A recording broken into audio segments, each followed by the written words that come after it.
সংক্ষিপ্ত সম্মেলন, এটা আগেই বলে দিই, হতাশ হবেন না। কারণ আজকে কালকের রায়টা আমি পেয়েছি, অবশ্যই দেখেওছি। সংক্ষিপ্ত আলোচনাও হয়েছে আমাদের আইনজীবীদের সঙ্গে, অবশ্যই সরকারের কয়েকজনের সঙ্গেও আলোচনা হয়েছে।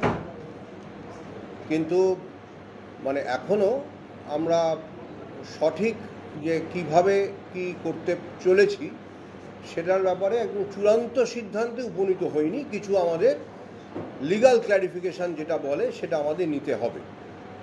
আমরা কালকে যে মহামান্য সুপ্রিম কোর্ট শীর্ষ আদালতের যে রায় পেয়েছি, অবশ্যই তো কমপ্লায়েন্স করব, এবং সেই মর্মে সরকার থেকে আমরা একটা চিঠিও পেয়েছি, নির্দেশ যে আমাদের অনারেবল সুপ্রিম কোর্টের রায় মেনে নিয়োগ প্রক্রিয়া শুরু করবার পদক্ষেপ গ্রহণ করবার জন্য আমাদের সরকার থেকে আমরা চিঠি পেয়েছি, এবং অবশ্যই সেটা আমাদের কাজটা দ্রুততার সঙ্গেই করতে হবে। আমরা অবশ্যই কালক্ষেপ করব না, কিন্তু তার আগে আমাদের কিছু লিগ্যাল ক্ল্যারিফিকেশান নিতে হবে। এবং মূল ব্যাপারটা মাথায় রাখতে হবে যে এই যে প্রক্রিয়াটা হবে সেটাতে অনারেবল সুপ্রিম কোর্ট যারা হয়তো নট স্পেসিফিক্যালি টেইন্টেড, যেটা উনি লিখেছেন, তাদের তাদের প্রতি ফেয়ারনেসের কথা বজায় রেখে তাদের কিছু ছাড় দিয়ে, বয়সের কথা বলেছেন, ছাড় দিয়ে তাদের নিয়োগ প্রক্রিয়ায় সুযোগ যাতে তারা পান সেটা দেখবার জন্য বলেছেন, এবং সেটা আমাদের কমপ্লাই করতে হবে। এখন আমাদের যে সংশয় দু একটা আছে, অবশ্যই আমাদের আরও এই সপ্তাহান্তে আইনি পরামর্শ নিতে হবে। যদি সেটা আইনি পরামর্শটা আমাদের আইনজ্ঞের সঙ্গে কথা বলি মিটে যায়, ভালো হতে পারে যে মহামান্য আদালতের কাছেও একটা ক্ল্যারিফিকেশান চাইতে হতে পারে, সেটা আমি এখন কিছু বলতে পারবো না। মোট কথা, লিগ্যাল ক্ল্যারিফিকেশান না নিয়ে আমরা পদক্ষেপ গ্রহণটা সেভাবে করতে পারবো না। আমরা প্রাথমিক প্রস্তুতি নিয়ে রাখছি।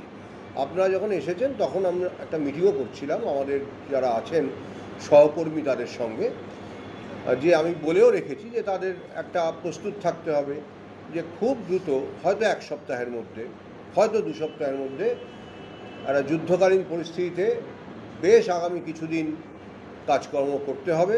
মোটামুটি কী ধরনের কাজ করতে হবে যে কোনো নিয়োগ প্রক্রিয়াতেই, সে মানে আইনটা যাই হোক না কেন, যে কোনো নিয়োগ প্রক্রিয়াতে কিছু কাজ করতে হয়, সেই রকম কাজ করতে হবে। তা এইটাই হচ্ছে আমার আজকের বার্তা, যে আমরা অনারেবল সুপ্রিম কোর্টের রায়টা পেয়েছি, অবশ্যই পেয়েছি, সবাই পেয়েছেন। আমরা সরকারের থেকে একটা চিঠি পেয়েছি, আমরা কমপ্লায়েন্সের দিকে অবশ্যই যাচ্ছি। কিছু লিগ্যাল ক্ল্যারিফিকেশানের প্রয়োজন আছে, এবং আমাদের যেটা আর কি ফর দ্য ডিজার্ভিং ক্যান্ডিডেটস যে ফেয়ারনেস দেখানোর কথা অনারেবল সুপ্রিম কোর্ট বলেছেন, সেটাও আমাদের মাথায় থাকবে, এবং আমরা একটা নিয়োগ প্রক্রিয়ার দিকে নিশ্চয়ই যাব, subject to seeking or obtaining some legal clarification. এইটা হচ্ছে আমার আজকের বক্তব্যের সারমর্ম। খুব বেশি প্রশ্নের হয়তো জবাব দিতে পারবো না, যা বললাম তার বাইরে, কারণ ওই ক্ল্যারিফিকেশান না পাওয়া অবধি কিছু বলাটা হয়তো ঠিক হবে না। তবুও যদি আপনাদের দু একটা কিছু বলবার থাকে বলুন, আমি সেটা বলেইছি যে খুব সংক্ষিপ্ত প্রেস কনফারেন্স। সংশয় ধরুন, এটা খুব স্বাভাবিক প্রশ্ন যে কারা অংশগ্রহণ করবেন, এটা কি সম্পূর্ণভাবে সবাই করবেন, নাকি এটা যে পুরনো যারা আছেন তাদের মধ্যে সীমাবদ্ধ থাকবে, এটা তো সংশয় না। টেইন্টেডরা তো হয়তো করতে পারবেন না, সবই জানবার ব্যাপার আছে। কারণ রায়ের যে বয়ান তা থেকে স্পষ্ট করে বারণ করে দেওয়া নেই, আবার কিছু ছাড়ের কথা আনটেইন্টেডদের জন্য বলা আছে। সুতরাং এই সবই খুবই আমাদের কাছে এখনও পর্যন্ত একদম 100% স্পষ্ট নয়, আমরা সেগুলো জানতে চাইব। এটা মূল একটা সংশয়ের জায়গা। অবশ্যই বলছি, একটা প্রশ্ন বারবার উঠছে যে স্কুল সার্ভিস কমিশন এই যে কজন অযোগ্য এই তালিকাটা ঠিকমতো দিতে পারেনি, এবং এর জন্যই আজকের এই পরিণাম। না, বারে বারে উঠলেও এটা আপনাকে একটা অনুরোধ করব, আপনি এই রায়ের প্যারাগ্রাফ 23, প্যারাগ্রাফ 28টা ভালো করে পড়বেন, পড়ে আরেকবার আমার সঙ্গে কথা বলবেন। আজকে আমি এটা নিয়ে আলোচনা করব না, কারণ আজকে সুপ্রিম কোর্টের রায়ের ব্যাখ্যা বিশ্লেষণ করতে কমিশন কি দিয়েছে কি দেয়নি সেটা সবার কাছে আছে, এই সব তথ্য আপনাদের কাছেও আছে। এই রায়ের মধ্যে অনেক তথ্য আছে যেটা কমিশন দিয়েছেন। সুতরাং আপনি যেটা বলছেন সেটাকে আমি মেনে নিতে পারছি না। আপনি ভালো করে 23 নম্বর প্যারাগ্রাফ 28 নম্বর প্যারাগ্রাফ পড়বেন, আরও পড়বেন ফুটিয়ে, তাহলে হয়তো আপনার প্রশ্ন সেটা এটা অন্য কারণ। উনি অন্য কারণের কথা বলেছেন, কারণ নিয়ে আলোচনা আমি করছি না, কিন্তু উনি ভিন্ন কারণের কথা বলেছেন। সেটা পড়ে দেবেন, একটু 28 নম্বর প্যারাগ্রাফটা পড়বেন, আমার মনে হয়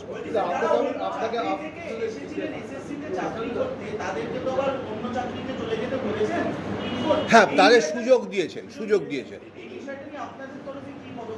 আচ্ছা, এটা একটু বলি যে ধরুন কেউ যদি অন্য চাকরি থেকে এসে থাকেন, সেই তথ্য সম্পূর্ণভাবে আমাদের কাছে এই মুহূর্তে আছে কিনা বলা মুশকিল। আমাদের ডেটাবেসে যে এক্সিস্টিং, ধরুন আজকে কোনো স্কুল থেকে যদি আমাদের এখানে আসেন, হয়তো সেই তথ্য আমাদের কাছে থাকবে, না সরকারি স্কুল থেকে এসছেন। কিন্তু যদি অন্য কোনো সরকারি প্রতিষ্ঠান থেকে কেউ আসেন, হতে পারে সেই তথ্য আমাদের কাছে নেই, থাকার কথা নয়। এটা যিনি প্রার্থী, যিনি চাকরিরত, আজকে তার চাকরি নেই, এটা তার পক্ষেই জানা সম্ভব যে আমি কোনো একটা সরকারি দপ্তর থেকে এখানে এসেছি।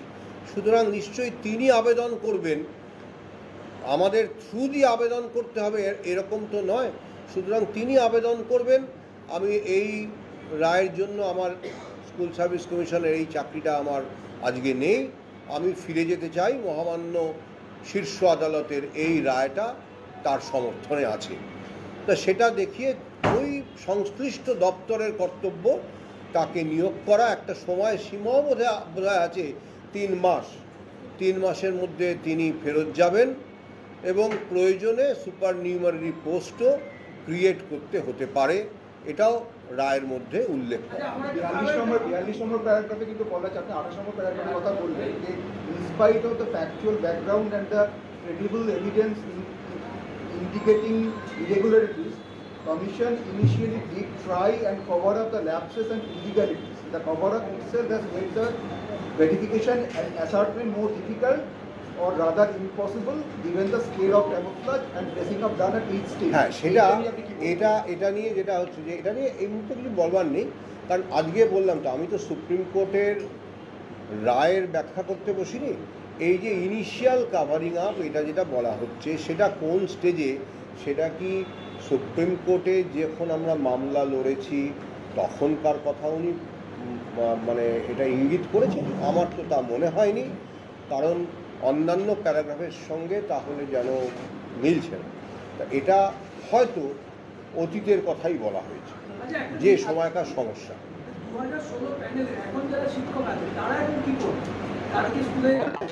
শিক্ষাকর্মী এটা সম্পূর্ণভাবে এটা সরকারি সিদ্ধান্ত। আমরা রেকমেন্ডিং বা সুপারিশকারী একটি সংস্থা, আমরা সুপারিশ করি, তার বেশি কিছু করি না। সুতরাং এই প্রশ্নের জবাব আমার পক্ষে দেওয়া সম্ভব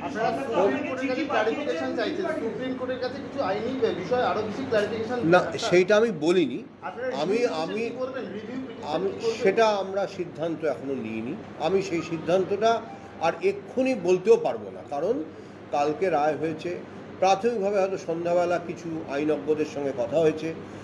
সামনে একটা উইকেন্ড, মানে সপ্তাহান্তের যে 2 দিন, সেই সময় আমরা বসবো ভালো করে, কারণ কালকে সবাই খুব আমরা ব্যস্ততার মধ্যে ছিলাম। একটা রায়, এরকম একটা রায় বেরিয়েছে। সুতরাং কি কি অপশনস আমাদের কাছে আছে সেগুলো আমরা বলতে পারবেন না। আপনি বলছেন স্যার কিছু বলতে পারবেন না। কতদিন সময় লাগবে নিয়োগ প্রক্রিয়াটাকে শেষ করতে আপনাদের? কারণ আপনারা তো দীর্ঘদিন ধরে নিয়োগ প্রক্রিয়া করছেন। একটা নিয়োগ প্রক্রিয়া মানে আমি একটা সেক্টর, তার পরীক্ষার্থীর সংখ্যা কত তার উপর নির্ভর করে। আজকে যদি আমি 4টে সেক্টর একসঙ্গে ধরি, আগের বারে 26 লক্ষ পরীক্ষার্থী ছিলেন, তার মধ্যে 22 লক্ষ মতন পরীক্ষায় বসেছিলেন, অর্থাৎ ওএমআরের সংখ্যা কম বেশি 22 লক্ষ ছিল। আজকে আলাদা আলাদা করে যদি সেক্টর ধরি 9, 10 এবং 11, 12 শিক্ষকের যে ক্ষেত্রটা তাতে 3 লাখের মতন ছিল, আর যদি 3 লাখের একটু হয়তো সামান্য কম, আর যদি আমি গ্রুপ সি গ্রুপ ডি দেখি সেটা 18 লাখের বেশি ছিল, যে কারণে বললাম 22 লাখের মতন। 3 আর 18 21 হয়, আর কিছু হাজার হাজার করে সব জায়গায় হয়তো আছে, সেজন্য ওটা 22 লাখের কাছাকাছি। তা 11, ওই যে বললাম 11, 12 9 লাখ মিলে 2,90,000 পরীক্ষা দিয়েছিলেন। হ্যাঁ, এবং আবেদন অবশ্যই তার থেকে বেশি করেছিলেন, দুটো মিলে। 9, 10-এ 1,41,000, 11, 12-এ 1,50,000, আর গ্রুপ সি গ্রুপ ডিতে 18 লাখের থেকে কিছুটা বেশি, হাজারগুলি আমার মনে নেই, হাজারের সংখ্যাটাই বলতে পারলাম না। তা সব মিলে 22 লক্ষর কাছাকাছি। তা 22 লক্ষের একসঙ্গে নিয়োগ প্রক্রিয়া চালাতে যা সময় লাগে, স্বাভাবিক সেটা বহুগুণ যদি আমি শুধু 1.5 লাখ, শুধু 3 লাখের নিয়োগ প্রক্রিয়া চালাই। সুতরাং কত প্রার্থী, একটা সেক্টর বা দুটো সেক্টর চালাচ্ছি না একসঙ্গে 4টে সেক্টর চালাচ্ছি, এই সবের ওপর নির্ভর করে নিয়োগ প্রক্রিয়া কতদিন চলবে। যদি আমি না 3 মাসের কথাটা রায় উল্লেখ নেই, 3 মাসে কখনোই সেটা সম্ভব নয়, রায়ে সেটা যথার্থভাবেই উল্লেখ নেই। 3 মাসের কথা সেটা 3 মাসটা এখানে বলেনি। না না, সেটাই বললাম, আমাদের যা সংশয় আছে সেটা, এটা একটা সংশয়ের মধ্যে যেমন একটা বলা হলো, সেটা আমরা অবশ্যই এটা মানে আইনি পরামর্শ অলরেডি নিয়েছি, ইতিমধ্যে নিয়েছি কালকে, কিন্তু কিন্তু কিন্তু এখনো সম্পূর্ণ চূড়ান্ত সিদ্ধান্তে যাই। কোনটা বলতে পারবো না, স্যালারির ব্যাপারটা কমিশন দেখে না, কমিশন স্যালারিও দেয় না, কমিশন নিয়োগকর্তাও নয়, এই প্রশ্ন আমাকে করার কথা। কোনটা না, এটা তো সম্ভব নয়, কখনোই সম্ভব নয়।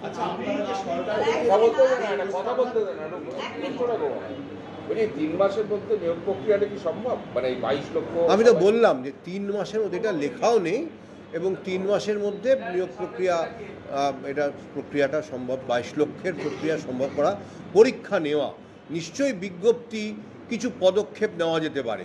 যখন একজন বলছেন যে 3 মাসের মধ্যে নিয়োগ প্রক্রিয়া করো, এটা সবাই বোঝেন যে কোনো নিয়োগ প্রক্রিয়ায় 3 মাসে শেষ হতে পারে না, কারণ পরীক্ষা নিতে হয়, পরীক্ষা নিয়ে তারপরে তার ফলাফল পাবলিশ করার পরে ইন্টারভিউ নিতে হয়। তাহলে কত ইন্টারভিউ নিতে হতে পারে, তাহলে অত ইন্টারভিউ নেওয়া, তারপরে প্যানেল পাবলিশ করা, তারপরে তার কাউন্সেলিং করা, একটা নয় একাধিক। প্যানেলের মেয়াদ থাকে 1 বছর, সুতরাং এটা যে সম্ভব নয়, সেটা প্যানেলের মেয়াদও তো 1 বছর থাকে। তা ঠিক আছে, ধন্যবাদ।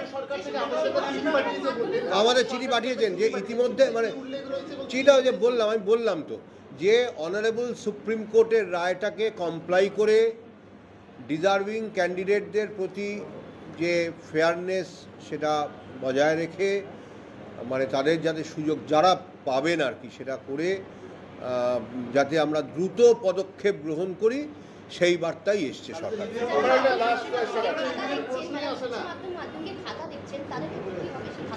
না, উইদাউট প্রেজুডিস থাকে, আমি বুঝতে পারলাম না, আমি বলতে পারবো না, এগুলো সার্ভিস কন্ডিশন, ওগুলো আমরা বলতে পারবো না। আমার একটা প্রশ্ন আছে। আচ্ছা ফাইনাল, আর একটা প্রশ্ন দিতে পারি? না না, এবার তুমি অনেকগুলো করেছো।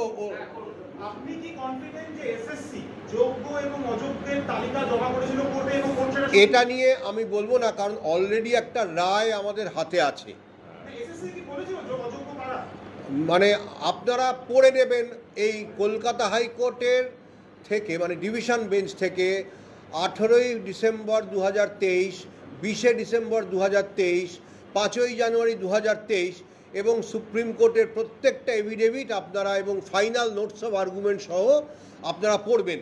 না পড়ে বা না হোমওয়ার্ক করে এই প্রশ্নগুলো আজকে করবার আর কোনো মানে নেই। তাতে আমি সন্তুষ্ট করতে পারিনি, সেটা অন্য প্রশ্ন। লাস্ট প্রশ্ন হচ্ছে যে আপনার কি মনে হয় এই যোগ্য অযোগ্য যে পৃথকীকরণ করা সম্ভব হলো না, এর জন্য দায় কার? এটা আমি বলতে পারবো না, এটা না, আমি এইটার কোনো না, আমি এটার কোনো জবাবই দেব না। এটা অনারেবল সুপ্রিম কোর্টের 28 নম্বর প্যারাগ্রাফটা পড়বেন, উনি কেন কিভাবে দায় চাপিয়েছেন বা কি কারণের উল্লেখ করেছেন অনারেবল সুপ্রিম কোর্ট সেটা স্পষ্টভাবে উল্লেখ করেছেন। এটা পড়বেন, একই প্রশ্ন ঘুরিয়ে ফিরিয়ে করলে লাভ হয় না। Thank you. দীর্ঘ 5 যুগেরও বেশি সময় পথ চলা বীরভূমের এক এবং একমাত্র বনফুল ক্যাটারার অ্যান্ড ডেকোরেটরস এবার নিয়ে এসেছে বনফুল ইভেন্ট ম্যানেজমেন্ট। আপনার ভাবনা আমরা ফুটিয়ে তুলব বাস্তবে। সম্পূর্ণ আধুনিক আঙ্গিকে Banaphul caterer and event management system আপনার অনুষ্ঠানকে করে তুলবে চিরস্মরণীয়।